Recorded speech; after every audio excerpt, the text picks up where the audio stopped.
এই মেথছৰ চিৰিজ তোমালোকৰ বহুত ইম্পৰ্টেণ্ট হয়, মানে প্ৰত্যেকটো এক্সামৰ কাৰণে হেল্পফুল হ'ব সেইটো হিচাপে মানে বনোৱা আছে। তোমালোকৰ মাজত যিসকল চিৰিয়াছ কেণ্ডিডেট আছে তেওঁলোকে আমাৰ এই হোৱাটছএপৰ যিটো গ্ৰুপ হয় সেইটো জইন কৰি ল'ব পাৰা। এইটো হৈছে তোমাৰ কিউ আৰ ক'ডৰো পাৰিবা, আৰু নহ'লে আমাৰ কমেণ্ট ছেকশ্যনত তাত লিংকটো দিয়া আছে। লগতে এইটো হৈছে তোমাৰ টেলিগ্ৰাম চেনেল, এইটো তোমালোকে জইন কৰিব পাৰা। তেতিয়া মই আপলোড দিয়া ভিডিঅ'বিলাক ইমিডিয়েট তোমালোকে তাতে পাই যাবা। ঠিক আছে, এতিয়া আমি তেন্তে আমাৰ ক্লাছটো আৰম্ভ কৰোঁ। আজি আমি পঢ়িম বুলি কৈছিলোঁ ডিছঅনেষ্ট শ্বপকিপাৰ। ইমান দিনে মই তোমালোকক বিশাল মেগামাৰ্টৰ মেনেজাৰ বনাইছিলোঁ। আজি মই তোমালোকক বনাম ডিছঅনেষ্ট শ্বপকিপাৰ। আজি তোমালোকে বেইমান দোকানদাৰী হিচাপে ভাবিব লাগিব নিজকে নিজে, তেতিয়াহে ভালকৈ বুজি পাবা। এতিয়া ধৰা, যেতিয়াই ডিছঅনেষ্ট শ্বপকিপাৰ বা বেইমান দোকানদাৰৰ কথা ক'ব, তেতিয়াই তুমি এটা কথা সদায় ভাবিবা যে বেইমান দোকানদাৰীৰ সদায় লাভে হয়। কেলৈ লাভ হয়? ইহঁতে বেইমানি কিবা এটা কৰিছে, সেইটো কাৰণে ইহঁতৰ সদায় লাভে হয়, লোকচান নহয় কেতিয়াও। আৰু লাভ কেতিয়া হয়? যেতিয়া আমি কিবা এটা বস্তু বিক্ৰী কৰিম কিনা দামতকৈ বেছি দাম লৈ। আমি যদি কিবা এটা বস্তু কিনিছোঁ 100 টকাত, বিক্ৰী কৰিম 100 টকাতকৈ বেছি, তেতিয়াহে আমাৰ লাভ হ'ব। চ' ডিছঅনেষ্ট শ্বপকিপাৰ বুলি কোৱাৰ লগে লগে বুজিবা যে ডাঙৰটো হ'ব চেলিং প্ৰাইচ আৰু সৰুটো হ'ব কষ্ট প্ৰাইচ। যদি তোমাক কয় 1 কেজিত কাৰোবাক 800 গ্ৰাম দিলে, কাৰোবাক 1 কেজি দিলে, চ' এই সৰুটো যে আছে, সৰুটো তুমি ভাবিবা যে সদায় এইটো কষ্ট প্ৰাইচ হ'ব আৰু ডাঙৰটো সদায় চেলিং প্ৰাইচ হ'ব। কি কাৰণে? কাৰণ সি মানুহটো বেইমান দোকানদাৰ হয়। আৰু বেইমান দোকানদাৰ এটা লাভ কেতিয়া হ'ব? যেতিয়া সি তোমাৰ বস্তু চুৰি কৰিব, তেতিয়াহে তাৰ লাভ হ'ব ন। সেইটো কাৰণে তাক ডিছঅনেষ্ট শ্বপকিপাৰ দিছে। এতিয়া চোৱা, মই যদি এইটো 1000 টকাত যদি বস্তু এটা কিনি আনে আৰু 800 টকাত যদি বিক্ৰী কৰে, তেতিয়াহ'লে সেইটো বেইমান দোকানদাৰী হ'ব নে অকৰা দোকানদাৰী হ'ব? কাৰণ বেছি দামত কিনি আনি যদি কম দামত বিক্ৰী কৰে, তাৰ লোকচান হ'ব ন। তাৰ লোকচানটো যদি হয়, তেন্তে সেইটো বেইমান দোকানদাৰী কেনেকৈ হ'ব? সেইটো হ'ব অকৰা দোকানদাৰী। সেইটো নুসুধে প্ৰশ্ন তেনেকুৱা। বেইমান দোকানদাৰী হ'লে ভাবিবা কম ৱেইটটো CP আৰু ডাঙৰ ৱেইটটো SP। বাকী এতিয়া কুৱেশ্যনবিলাক যেতিয়া কৰি যাবা তেতিয়া বুজিবা। এতিয়া ইয়াত চোৱা, if a dishonest shopkeeper buys rice at ₹40, মানে এজন বেইমান দোকানীয়ে যদি চাউল কিনিছে 40 টকাত 1 কেজি, মানে 1 কেজি, সি কি কৰিলে, তুমিয়ে ধৰি লোৱা বেইমান দোকানী, তুমি মানে 40 টকাত তুমি 1 কেজি চাউল কিনিলা। 1 কেজি চাউল মানে 1000 গ্ৰাম থাকে ইয়াত, জানিবা এইটো। আৰু তুমি যদি বিক্ৰী কৰি দিলা 40 টকাতেই, তুমি যদি 40 টকাতেই কিনিছা, আকৌ তুমি 40 টকাতেই যদি বিক্ৰী কৰিছা, তোমাৰ কি লাভ হ'ব? তোমাৰতো একো লাভ নহয়। তোমাৰ লাভ হ'বলৈ কাৰণে তুমি কি কৰিলা? ইয়াত কৈছে, but instead of 1 kg, instead of giving 1 kg he gives only 800 grams. মানে 1 কেজি দিয়াৰ পৰিৱৰ্তে সি দিছে 800 গ্ৰাম। তেতিয়াহ'লে how much percent profit does he make? এতিয়া চোৱা, তুমি যদি এজন দোকানী হয়, তুমি 40 টকাত বস্তু এটা কিনি আনিলা আৰু 40 টকাতে বিক্ৰী কৰি দিলা। কাষ্টমাৰটো ক'লা যে দাদা, আপুনি বিশ্বাস কৰক, মই 40 টকাত কিনি আনিছোঁ 1 কেজি, হয়নে? আৰু মই আপোনাক 40 টকাতে 1 কেজি দি দিলোঁ, মোৰ একো লাভ হোৱা নাই। এনেকুৱাতো প্ৰত্যেক দোকানীয়ে কয় ন, কিন্তু সঁচা হয় জানো? নহয়। তুমি লাভ কৰিবৰ কাৰণে কি কৰিলা? মানুহটোতো মনে মনে ভাবিছে, বাহ, মই কিনা দামতে পাই গ'লোঁ, মোৰ লাভ হ'ল, সি একদম ফূৰ্তি পাই ঘৰত গুচি গ'ল। কিন্তু তুমি কি কৰিলা, তুমি মানুহটোক দিব লাগিছিলে 1000 গ্ৰাম মানে 1 কেজি, কিন্তু তুমি মানুহটোক দি দিলা 800 গ্ৰাম। মানুহটো 800 গ্ৰাম লৈ ঘৰত গুচি গ'ল, সি নুজুখিলে আৰু। তে তুমি 800 গ্ৰাম যে দিলা মানুহটোক, তোমাৰ হাতত কিমান থাকি গ'ল? তোমাৰ হাতত থাকি গ'ল 200 গ্ৰাম, হয়নে? এই 200 গ্ৰামটোৱে তোমাৰ লাভ, হয়নে নহয়? এই 200 গ্ৰামটো তুমিতো বেলেগ কাৰোবাক হ'লেওতো বিকিবা ন, তাৰপৰা যিটো টকা পাবা সেইটোৱে তোমাৰ লাভ হ'ব। সেইটো হ'ল কনচেপ্টটো। এতিয়া ইয়াৰ আগতে মই যিটো কৈছিলোঁ, কমটো সদায় CP বুলি ভাবিবা। চ' এই 800টোক CP বুলি ভাবিবা তুমি, আৰু ডাঙৰটোক SP বুলি ভাবিবা। এতিয়া চোৱা, 800 টকা বুলিয়ে ধৰাচোন, তেতিয়া অলপ বুজিবলৈ ভাল হয় আৰু। এই 800 টকাৰ বস্তু তুমি 1000 টকাত বিক্ৰী কৰিলা, তোমাৰ লাভ কিমান হ'ল? 200 টকা। সেই একেই কথা, কিমান % লাভ হ'ল বুলি কোৱাৰ লগে লগে CP কষ্ট প্ৰাইচ কিমান? 800, আৰু তুমি কিমান লাভ খালা? 200। কিমান হ'ল? 1/4 মানে 25% তোমাৰ লাভ হ'ল। বুজি পাইছা? বেইমান দোকানী সদায় মানুহক কমহে দিব, বেছি যদি দিয়ে তাৰ কেনেকৈ লাভ হ'ব? সেইকাৰণে 800 গ্ৰাম দিছে, 200 গ্ৰাম সি নিজে পকেটত ভৰাই দিছে। নেক্সট প্ৰশ্ন, a shopkeeper sells rice at 10% profit. 10% প্ৰফিটত এটা দোকানীয়ে বিক্ৰী কৰিলে। 10% প্ৰফিট মানে কি? আমি জানো এইটো মানে 10 টকীয়া বস্তু এটা সি বিক্ৰী কৰিলে, প্ৰফিট মানে 11 বিক্ৰী কৰিলে। কিন্তু সি কি কৰিলে, এইটো হ'ল CP, 10 টকীয়া বস্তু এটা সি 11 টকাত বিক্ৰী কৰিলে। কিন্তু সি কি কৰিলে, 800 গ্ৰাম ইউজ কৰিছে। He uses 800 gram weight instead of 1 kg. মানে সি 1 কেজি দিয়া নাই, 1000 গ্ৰাম দিয়া নাই, সি দিছে 800 গ্ৰাম। সি 800 গ্ৰাম দিছে, 1000 গ্ৰাম দিয়া নাই। তাৰমানে এইটো CP হ'ব, সৰুটো হয়নে? চ' আমি সৰুটো CP হয়নে? এইটো CP 800 ধৰিলোঁ, SP ধৰিলোঁ আমি 1000। এতিয়া আমি কি কৰোঁ, আমি এই দুটা শূন্যৰে ৰঙাটো লৈ লওঁ। আমি এই দুটা শূন্য কাটি দিব পাৰিম, হয়নে? আৰু বাকী মানে এইটো পাৰ্ট থকা আৰু এইটো পাৰ্ট থকাহে আমি কাটিব পাৰিম। এতিয়া এইটো 10ৰ লগত 800টো কাটিব নেযাবা, এই 10ৰ লগত এইটো পাৰ্ট থাকিলে কাটিব পাৰিম। ধৰি লোৱা এইটো ইণ্ডিয়া পাকিস্তান, সেইটোৱে ভাবিবা আৰু, ঠিক আছে? চ' ইয়াত এটা 0, ইয়াৰ পৰা কাটি দিলোঁ, ইয়াৰ পৰা কাটি দিলোঁ। এতিয়া কি থাকিলে আমাৰ ওচৰত? এইটো পাৰ্ট থাকি গ'ল 8 × 8, এইটো হৈ গ'ল CP তোমাৰ, ইয়াত থাকিলে 11। আমাক কি কৈছে? Find his profit percent. এইটো হ'ল SP। এতিয়া আমাক প্ৰফিট পাৰ্চেণ্ট ওলাব কৈছে। কেনেকৈ ওলায়? তলত দিম CP,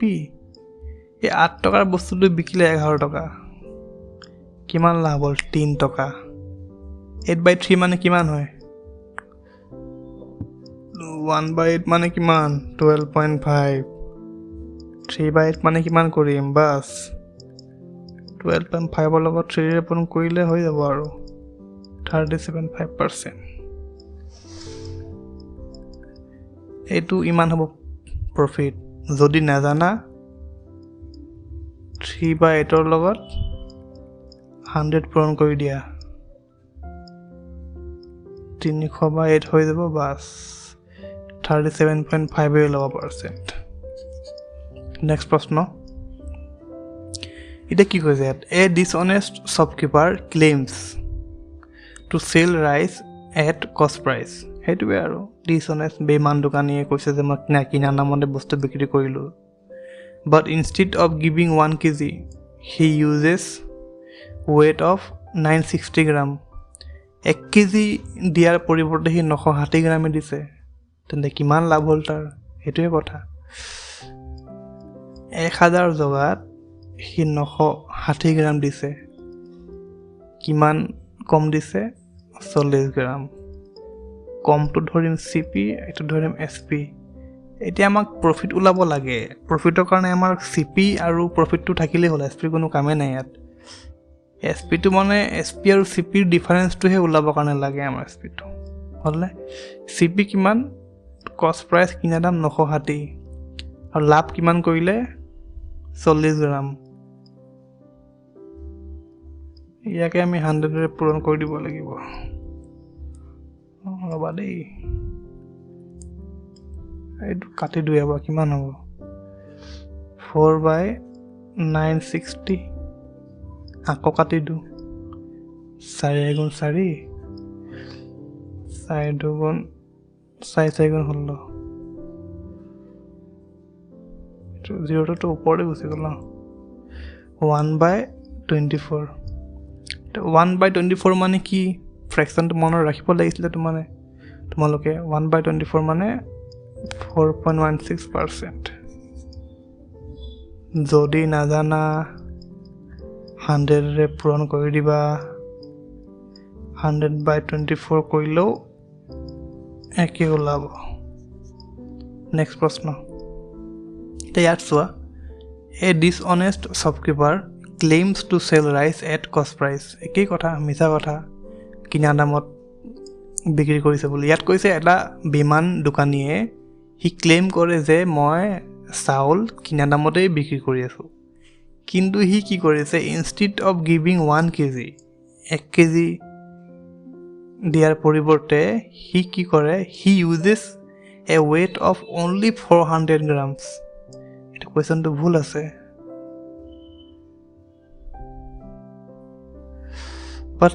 but instead of giving 1 kg বাৰু ঠিক আছে এইটোতে কৰি দিও but instead of giving 1 kg মানে 1 kg দিয়াৰ পৰিৱৰ্তে হি 400 গ্ৰাম হে দিয়ে তেনে কিমান লাভ হ'ব ইয়াৰ চোৱা তুমি 1000 পৰিৱৰ্তে 400 গ্ৰাম দিলে তাৰ মানে এইটো হ'ল CP এইটো হ'ল SP প্ৰফিটটো কিমান 600 হয়নে তেনে কিমান পাৰ্সেন্ট প্ৰফিট হ'ল হেটো দিছে 400 হ'ল কিনা দাম বিক্ৰী কৰিলে 600 এটা কি কৰিম 0 0 গুচি গ'ল 2 ৰে 3 বাৰ গ'ল 2 ৰে 2 বাৰ গ'ল এটা 3/2 মানে কি এতিয়া 2 এগুণ 2 হ'ব হয়নে 3 নেদায় 1/2 হৈ যাব এটো কেনাই কইলো মই দেখাই দিছো ইয়াতে যদি কিছু মানে বুজি না পাব পাৰে 3 আমি 2 ৰে ডিভাইড কৰিব লাগে না এটো হয় 2 ৰে 3 কেবাৰ যাব এবাৰ 2 এগুণ 2 হল নে তলত নামিব 1 এটা এই 1 টো আমি ডিভাইড কৰিব পাৰিম জানো নোৱাৰো নহয় তেনে কিমান হ'ব এটো 2 ৰে এবাৰ গল কাৰণে 1 আকৌ দিলু হয়নে আৰু 1 এটা ওপৰত আছে এই একটো থাকিব ওপৰত কাৰণ ইয়াক আমি কাটিব নোৱাৰিলো 2 ৰে ডিভাইড কৰিছিলো মানে 2 ৰ তলত এনেকৈ হল এটা ইয়াৰ মানে কি জানা তোমালোকে এইটো 1 মানে হৈছে 100% আৰু এইটো মানে কি 1/2 মানে তোমালোকে 1/2 যদি পাৰ্চেন্টেজত কনভাৰ্ট কৰো 100 পূৰণ কৰিলে 100/2 মানে 50% তাৰ মানে এইটো হ'ল 50% ইয়াত তোমালোকে বুজা এই 1 ৰ মানে হৈছে 100 আৰু এইটো মানে হৈছে 50% তে টোটাল কিমান হ'ল 150% তাৰ মানে ইয়াত তাৰ 150% হ'ব প্ৰফিট বুজিলা হ'ব নেক্সট প্ৰশ্ন a shopkeeper sells rice at 20% profit এজন দোকানীয়ে 20% প্ৰফিটত চাউল বিক্ৰী কৰে ঠিক আছে হেতু দি কৰে তাৰ উপৰিও কৈছে he uses 800 gram instead of 1 kg ইয়াত হি দুটা কাম কৰি আছে প্ৰথমত কৰিলে হি চাউলটো 20% প্ৰফিটত বিক্ৰী কৰিছে 20% মানে কি 1/5 মানে কিনা দামটো হ'ল 5 টকা পাছত 1 টকা লাভ কৰিলে 6 টকা প্ৰথমতে এইটো কামটো কৰিলে আৰু দ্বিতীয়তে কি কৰিলে 1000 কেজিৰ পৰিৱৰ্তে সি 800 গ্ৰাম দি দিছে সৰুটোক আমি চিপি বুলি ধৰোঁ কাৰণে চিপি লাইনত দিলোঁ 800 আৰু এছপিটো ডাঙৰ মানে 1 কেজি এতিয়া আমি কি কৰিম এতিয়া আমি এই দুটা শূন্য আৰু এই দুটা শূন্য কাটি দিলোঁ কিমান থাকিলে এতিয়া ইয়াত 10 থাকিলে নে এই 5ৰে এই 10টো কাটি দিলোঁ দুবাৰ যাব ঠিক আছে এতিয়া আমি কি কৰিম এতিয়া আমি আকৌ এবাৰ কাটিব পাৰোঁ এই 2ৰে আকৌ এই 8টো কাটিব পাৰিম 4 বাৰ যাব হয়নে নহয় এতিয়া কি থাকিলে 4 আৰু 6 এইটো 2ৰে আকৌ এইটো যাব দুবাৰ এইটো যাব 3 বাৰ থাকিলে কিমান অকল 2 আৰু 3 থাকি গ'ল মানে চিপি হ'ল তোমাৰ 2 আৰু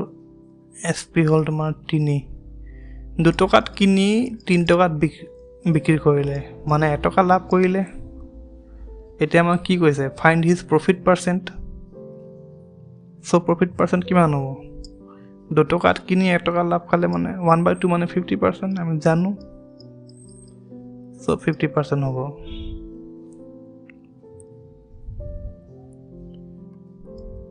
এই প্ৰশ্নটো অলপ থাকি গৈছিলে এইখিনি লাইন সেইকাৰণে মই লিখি ল'লোঁ আকৌ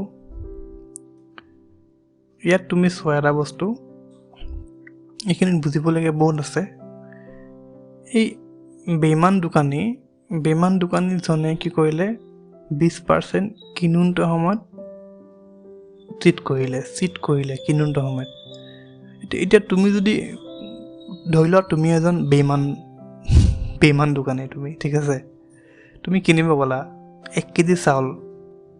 তুমি 1 কেজি চাউল যদি কিনিব গ'লা তোমাক দোকানীয়ে 1 কেজি দিলে কিন্তু তুমি কি কৰিলা লাহেকৈ এইটো দেখিছা এইটো হ'ল চাউলৰ বস্তা এই চাউলৰ বস্তাৰ পৰা তুমি 1000 মানে 1 কেজিৰ 20% তুমি চুৰ কৰিলা 1 কেজিৰ 20% হ'ব 200 গ্ৰাম দোকানীজনে দিছে তোমাক 1 কেজি কিন্তু তুমি 200 গ্ৰাম চুৰ কৰি ল'লা তেন্তে তুমি কিমান পালা 1200 দোকানীয়ে ভাবিছে তোমাক 1 কেজি দিলে কিন্তু তুমি যিহেতু বেইমান দোকানী সেইকাৰণে তুমি ইয়াতো গড়বড় কৰি পিনে অলপ বেছিকৈ আনিলা তুমি বেছিকৈ আনিলেহে তোমাৰ লাভ হ'ব কমকৈ আনিলে ক'ত লাভ হ'ব হয়নে তুমি এতিয়া বেলেগৰ দোকানত গৈ সেইটো কাম কৰিলা এতিয়া তুমি যেতিয়া সেইটোৱে ছেম চাউলটো যদি তুমি মানুহক বিক্ৰী কৰিবৰ কাৰণে যোৱা তুমি তাতো আকৌ বেমানি কৰিলা তাত তুমি কি কৰিলা এ প্ৰডাক্ট এইটো হ'ল নে চিটেড কাষ্টমাৰ বাই ৰিডিউচিং 20% সেইটো তুমি কিনা সময়ত কৰিলা আৰু তুমি চিট কৰিলা কাষ্টমাৰক বিক্ৰী কৰোঁতে সময়ত 20% কমাই দিলা তুমি বিক্ৰী কৰোঁতে সময়ত তুমি মানুহক দিব লাগিছিলে 1 কেজি মানে 1000 গ্ৰাম তুমি ইয়াতো 20% কম দিলা এতিয়া 1000 20%টো 200 হয় আমি জানো মানে 200 গ্ৰাম তুমি আকৌ ইয়াক কম দিলা কিমান দিলা তুমি ইয়াক 200 গ্ৰাম কম দিলা 800 গ্ৰাম দিলা চোৱা তুমি কি কাম কৰিলা তুমি দুটা কাম কৰিলা প্ৰথমতে তুমি 1000 গ্ৰামৰ ঠাইত তুমি লৈ আহিলা তুমি 1000 গ্ৰামৰ ঠাইত তুমি লৈ আহিলা 1200 তাৰপিছত বিক্ৰী কৰোঁতে সময়ত তুমি দিব লাগিছিলে 1000 তুমি দিলা 800 এতিয়া মই তোমালোকক শিকাইছোঁ কমটো আমি চিপি ধৰিম আৰু বেছিটো এছপি ধৰিম হয়নে চ' চিপিটো ৰঙাত নলোঁ ধৰি লোৱা চিপিটো সৰুটো সেইকাৰণে 800 ধৰিলোঁ আৰু এছপিটো ডাঙৰটো হ'বৰ কাৰণে 1200 ধৰিলোঁ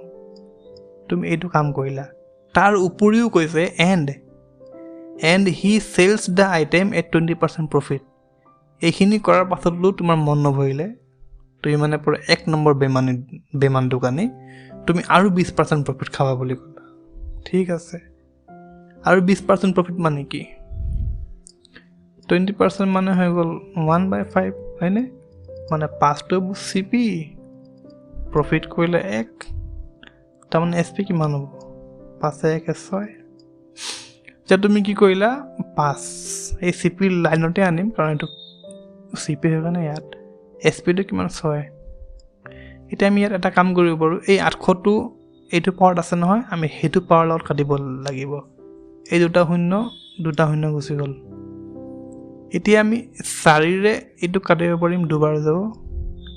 4ৰে এইটো কাটিম তিনিবাৰ যাব আকৌ 2ৰে এই 6টো কাটিব পাৰিম তিনিবাৰ যাব এটা কথা মনত ৰাখিবা এইটো পাৱাৰ আৰু এইটো পাৱাৰ আমি কাটিব নোৱাৰোঁ এইটো পাৱাৰ আৰু সেইটো পাৱাৰহে কাটিব পাৰিম যেনে ইণ্ডিয়া পাকিস্তান এতিয়া আমি কি হ'ল CP পালোঁ তোমাৰ 5 আৰু SP পালোঁ কিমান 9 মানে কি হ'ল তুমি 5 টকাৰ বস্তু এটা 9 টকাত বিক্ৰী কৰিলা তুমি 4 টকা বেছি ল'লা কাৰণ তোমাৰ 4 টকা লাভ হ'ল এতিয়া কিমান % লাভ হ'ল সেইটোৱে সুধিছে CP কিমান 5 টকা লাভ কৰিলে কিমান 4 টকা 5/4 মানে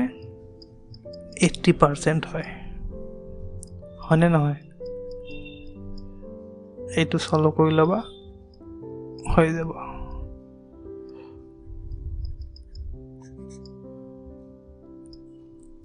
এতিয়া এইটো বেলেগ প্ৰশ্ন হয় এইটো চোৱা তুমি ইয়াত কৈছে A sells a bicycle to B মানে A বাইচাইকেল বিক্ৰী কৰিলে B A sells a bicycle to B কিমান % প্ৰফিটত বিক্ৰী কৰিলে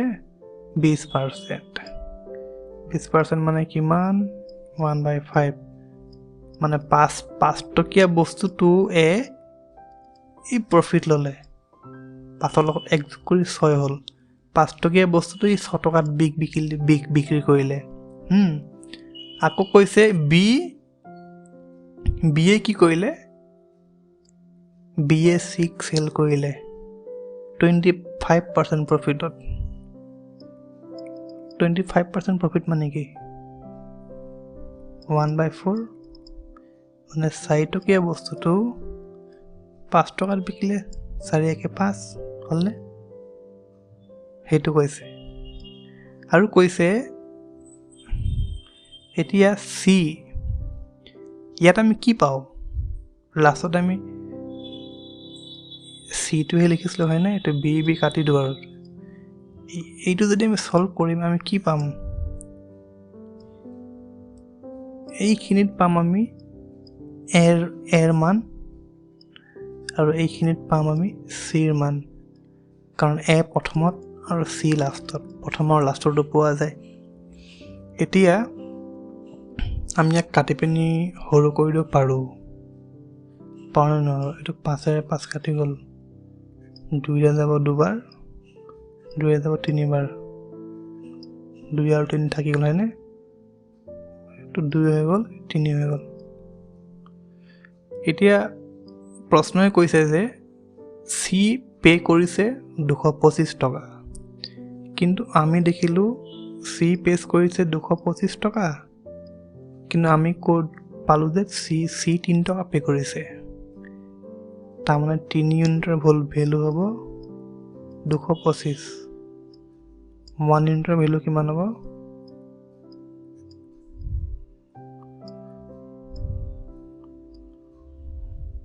75 হ'ল এতিয়া মোক সুধিছে কি the cost price of the bicycle for A এই বাইচাইকেলটো যে বিক্ৰী হ'ল ইমান বাৰ এতিয়া সেইটো এ কিমান টকাত কিনিছিলে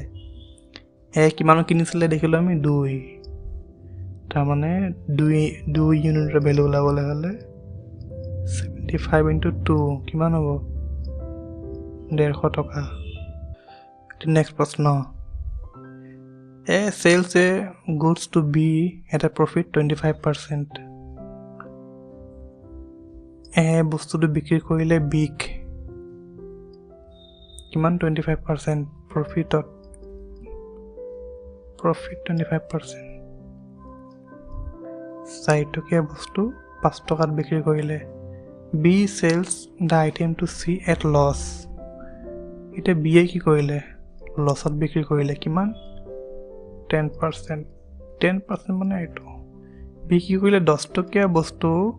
লছত বিক্ৰী কৰিলে 10 পৰা 1 গ'ল 9 টকাত বিক্ৰী কৰিলে চিক if C sells the item to D যদি চিয়ে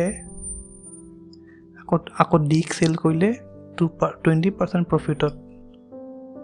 20% মানে 1/5 মানে চিয়ে কি কৰিলে 5 টকা বস্তুটো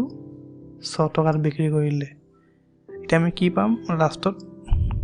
ডিটো পাইছিলোঁ ন ইয়াৰ পৰা এৰ মান পাম আৰু ডিৰ মান পাম এইটো আমি এতিয়া এই 5টোৰে এইটো 5 কাটি দিলোঁ হ'ল এইটো 4 যাব দুবাৰ 4 যাব 2 যাব দুবাৰ 2 যাব 3বাৰ হ'ল এতিয়া আৰু নাযায় এতিয়া ইয়াত আমি পাম এৰ মান হয়নে এৰ মান পালোঁ 2 10 গুণ পালোঁ 20 আৰু 9 3 গুণ পালোঁ 27 এইটো হৈছে ডিৰ মান এতিয়া এই প্ৰশ্নত কৈছে যে D paid 27 for the item মানে ডিয়ে এই আইটেমটোৰ কাৰণে 27 টকা পে' কৰিছে আৰু আমি ইয়াত পালোঁ যে 27 আছে ইউনিট মানে 27 ইউনিটৰ ভেলু 27 হ'লে 1 ইউনিটৰ ভেলু কিমান হ'ব 1 মানে 1 ইউনিটৰ ভেলু 1 হ'ল আমাক সুধিছে how much money A must have paid to buy the item মানে সেই বস্তুটো কিমান দামত কিনিছিলে আমি দেখিলোঁ 20 টকাত কিনিছিলে হয়নে 1 ইউনিটৰ ভেলু যদি 1 হয় তেন্তে 20 ইউনিটৰ ভেলু 20 হ'ব এনচাৰটো হ'ল 20 নেক্সট প্ৰশ্ন এইটো চাৰ্কুলাৰ কেছ ইয়াৰ আগৰ বোলে কি হৈছিলে তোমাক বিক্ৰী কৰে বিক বি বিক্ৰী কৰে চিক চি বিক্ৰী কৰে ডিক এনেকুৱা চিধাকৈ গৈ থাকে কিন্তু এইটো অলপ বেলেগ এই প্ৰশ্নটো যে অলপ ইয়াত লিখোঁতে লাইন এটা থাকি গ'ল কাৰণে মই আকৌ নতুনকৈ লিখি দিলোঁ মই কৈ দিছোঁ তোমালোকে বুজি পাই যাবা দেই ইয়াত কৈছে বস্তু এটা বিক্ৰী কৰিলে বিক 20% প্ৰফিটত সেইটো চোৱা বস্তু এটা বিক্ৰী কৰিলে বিক 20% প্ৰফিটত ঠিক আছে আকৌ বি এই ছেইম বস্তুটো B sold to C at 10% loss এই বিয়ে চিক বিক্ৰী কৰিলে 10% লোকচানত তাৰপিছত কি হ'ল চি চ'ল্ড টু চিয়ে আকৌ বিক্ৰী কৰিলে এট 25% লছ এইটো হৈছে এটা কেছ ইয়াৰ আগতে মই তোমালোকক যিটো কৰাইছিলোঁ সেইটো চিধাকৈ গৈ আছিলে দেখিছানে কিন্তু ইয়াত ৰাউণ্ড কি হৈছে দেখিছা ইয়াত মানে যোনে বস্তুটো বিক্ৰী কৰে আকৌ তাৰ ওচৰলৈ ঘূৰি আহে চ' এইটো কেছ ইয়াত তোমালোকক মই বুজাই আছোঁ কি হ'ল তোমাৰ sold to B at 20% profit বিক বিক্ৰী কৰিলে 20% প্ৰফিট 20% প্ৰফিট মানে 5 টকীয়া বস্তু 6 টকাত বিক্ৰী কৰিলে তাৰপিছত কি কৰিলে B sold to C at 10% loss বিয়ে কি কৰিলে তোমাৰ চিক 10% লছত বিক্ৰী কৰিলে মানে 10 টকীয়া বস্তু 9 টকাত বিক্ৰী কৰিলে ঠিক আছে তাৰপাছত কৈছে চি চ'ল্ড টু আকৌ চি চেল কৰিলে এট 25% লছ 25% মানে 1/4 লছ মানে 4 টকীয়া বস্তু 1 টকা লছ কৰিলে 3 টকাত বিক্ৰী কৰিলে এইটো হ'ল কাৰণে আমি কি পালোঁ লাষ্টত চিৰ লগত ট্ৰানজেকশ্যন হৈছিলে কাৰণে ইয়াত চি পাম প্ৰথমত লগত হৈছিলে কাৰণে ইয়াত পাম এইটো 4 2ৰে কাটি দিলোঁ দুবাৰ 3বাৰ হৈ গ'ল আৰু কিবা কাটিবনে নাই নোৱাৰো এইটো কিমান হ'ল 50 2 100 হ'ল আৰু চি কিমান হ'ল 81 এইটো চোৱা এতিয়া কৈছে যে ফাইণ্ড এতিয়া এইটোৱে আৰু আমাক ওলাব লাগে এৰ এই সম্পূৰ্ণ ট্ৰানজেকশ্যনটোত এৰ কিমান পাৰ্চেণ্ট প্ৰফিট হ'ল সেইটো সুধিছে ঠিক আছে এৰ কিমান পাৰ্চেণ্ট প্ৰফিট হ'ল সেইটো সুধিছে এতিয়া চোৱা বস্তুটো কিনি আনিছিলে 100 টকাত হয়নে এই 100 টকীয়া বস্তুটো 81ত পাই গ'ল কিমান টকা লাভ হ'ল তাৰ ডাইৰেক্ট দেখা দেখি 19% লাভ হ'ল নে নহ'ল 19% লাভ হ'ল এতিয়া অকল 19% লাভ কৰা নাই নহয় আকৌ প্ৰথমত sold to B at 20% profit এইটো 20%তো প্ৰফিট কৰিছিলে একেবাৰে প্ৰথমত যেতিয়া বিক্ৰী কৰিছিলে চ' সেইটো প্ৰফিট ক'ত যাব 20% প্ৰফিট আকৌ এক্সট্ৰাকৈ আছে হয়নে প্ৰথমত কৰিলে 19% তাৰপিছত প্ৰথমত 20% তাৰপিছত 19% দুটা মিলি পিনি 39% সম্পূৰ্ণ এই ট্ৰানজেকশ্যনটোত 39% প্ৰফিট কৰিছে এইটো বেলেগ টাইপ সেইকাৰণে মই এইটো তোমালোকক ভালকৈ বুজাই দিলোঁ পাৰিবা ইজি হয় এতিয়া চোৱা a person X sold an item to Y X এটা বস্তু বিক্ৰী কৰিলে X বস্তু বিক্ৰী কৰিলে নেকি এই X আমাৰ পিছা নেৰে নেকি কেতিয়াও চাকৰিয়ে পাব নিদিয়ে মেথছত অকল X আহি যায় ন চোৱা এইটো X Yক 40% লছত বিক্ৰী কৰিলে হয়নে লছত X 40% লছ মানে কি 2/5 মানে 5 টকীয়া বস্তু 2 টকা কমত বিক্ৰী কৰিলে 3 টকা বিক্ৰী কৰিলে তাৰপিছত কি কৰিলে Y sold it to Z এতে 40% প্ৰফিট তাৰপিছত Y আকৌ 40% প্ৰফিটত বিক্ৰী কৰিলে 40% প্ৰফিট মানে কি 5 টকীয়া বস্তু 7 টকাত বিক্ৰী কৰিলে তাৰপাছত কি হ'ল after that Z sold it back to X জেডে কি কৰিলে আকৌ Xক বিক্ৰী কৰিলে কিন্তু ই কি কৰিলে কামটো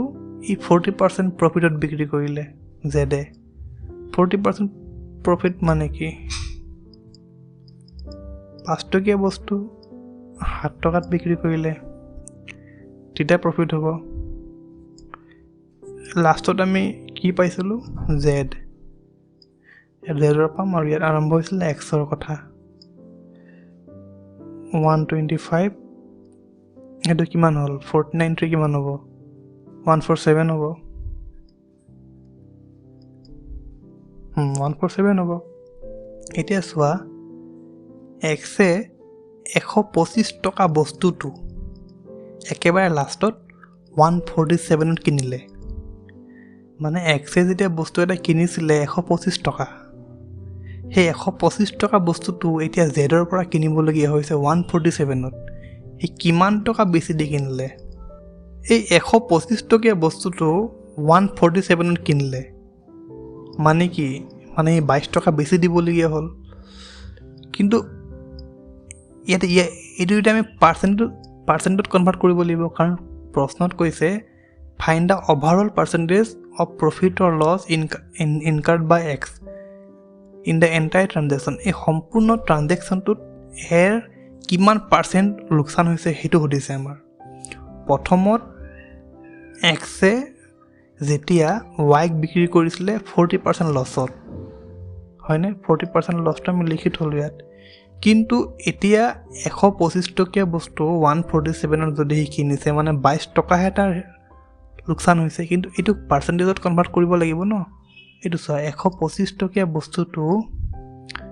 সি 22 টকা বেছি দি কিনিছে ইয়াৰ পাৰ্চেণ্টেজ আমি ওলাব লাগিব এইটো হয়নে নহয় ইয়াৰ পাৰ্চেণ্টেজ কিমান হ'ব 25 যাব 5 বাৰ 25 4 বাৰ 4 কিমান যাব 88 বাই 5 এইটো ইয়াত কৰি লওঁ 88 বাই 5 5 3 বাই 5 82% লোকচান এই 17.3/5% যে লোকচানটো হৈছে এই লোকচানটো কেতিয়াৰ হৈছে যেতিয়া এক্সে জেডৰ পৰা বস্তুটো কিনিছে তেতিয়া লোকচান হৈছে কিন্তু আগতোতো 40% লোকচান কৰি দিছিলে সেইটো যোগ হ'ব তেতিয়া আমি সম্পূৰ্ণ লোকচানটো পাম কিমান 57.3/5% ওভাৰঅল তাৰ লোকচান হৈছে এই সম্পূৰ্ণ লোকচান তাৰ হৈছে এইটো ঠিক আছে নেক্সট প্ৰশ্ন